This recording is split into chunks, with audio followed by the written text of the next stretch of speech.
Sodwana Bay is said to be South Africa's premier diving destination, along with deep-sea angling.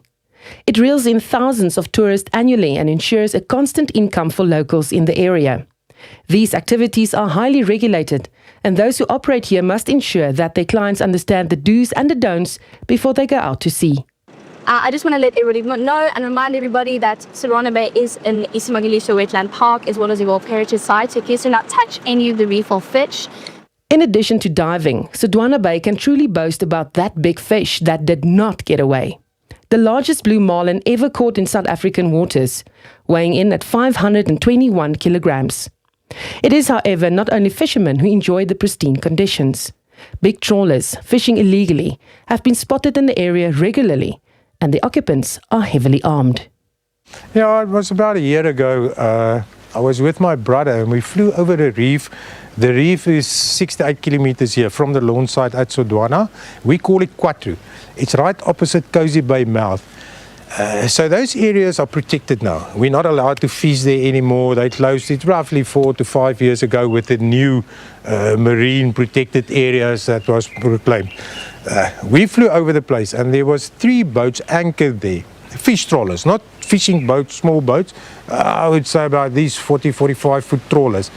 And when we did the second pass over the boats, they showed us AK-47 rifles and threatened us. And then we left.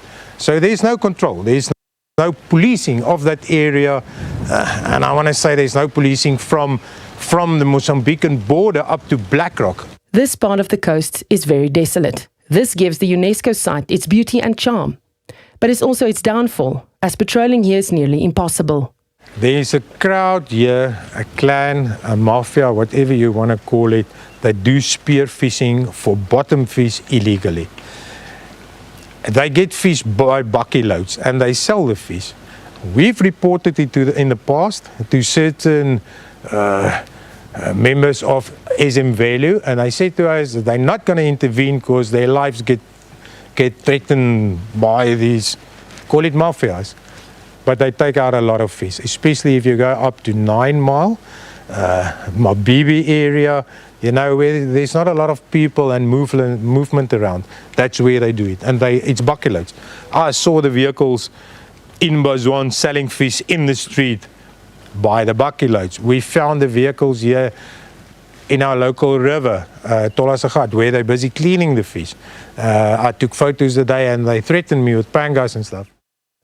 Monitoring is also selectively done. iSimangaliso KZN Parks Authority has a monitor on the beach. This person sees to it that the boats launch on time and follow all regulations before they depart. They also check that recreational fishermen adhere to the regulations of the Marine Living Resources Act. It, amongst others, stipulates that the holder of a recreational permit can catch 10 fish per day. iSimangaliso Wetland Park has an internal rule stipulating that you are only allowed to catch 5 fish per day. The SABC found that a monitor is present when the boats return to shore, but they rely on the honesty of the boat owner or the anglers to provide them with the details of their catch, and does not check the fish themselves. We're a ski boat club and you've got your members with boats and all the boats are registered, and there's so many things that you have to get in place before you can go on the water. So it's easy. The boat must be on the beach. Before you launch, they come check fishing licenses, skipper's license, normal paperwork. In the afternoons when you beach, they immediately check the boat for fish. That's good. There's nothing wrong with it and we promote it. But that's the only thing that they police at this stage, is your soft take and the ski boat fishermen. Nobody climb in a vehicle and go 10 k's up the coast and see what's going on there. Other local business owners refuse to speak to the SABC as they fear retaliation. iSimangaliso is the second largest park in the country. Its sheer size makes it a challenge to patrol, and there are not enough boots on the ground. Poaching at sea in this vast protected area is also a huge challenge because support from the police and navy is needed.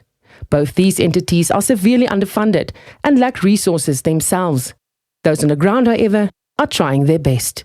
Because as I mentioned, the park is too huge, it is very huge. So sometimes it will be difficult for our enforcement officers on the ground to be in all space in one time. They go to focus in Kuzere, focus in Pelane, focus in St. Lucia. You can name the jewels of the park. It's very huge. But I think what gives me comfort in your question is that the reporting of the incidents that are happening on the ground, it tells you that we have people now that they are understanding the significance that if these areas they get destroyed, then it's bad for them as well, because they live here and then they depend on these natural resources. These challenges have forced authorities to adopt a system of self-regulation to create a good relationship between stakeholders. I think trying to encourage the self-adherence to parks rules, I think that's what we're trying to encourage as much as we enforce.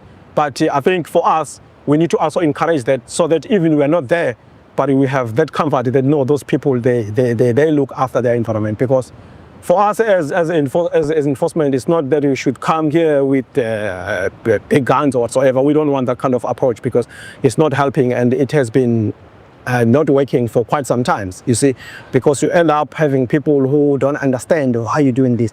Although Isimangaliso KZN Parks Authority plays an important law enforcement role, it referred all inquiries to Isimangaliso Wetland Parks. The story was supported by the Pulitzer Center. Susan Paxton, SABC News, Sodwana Bay.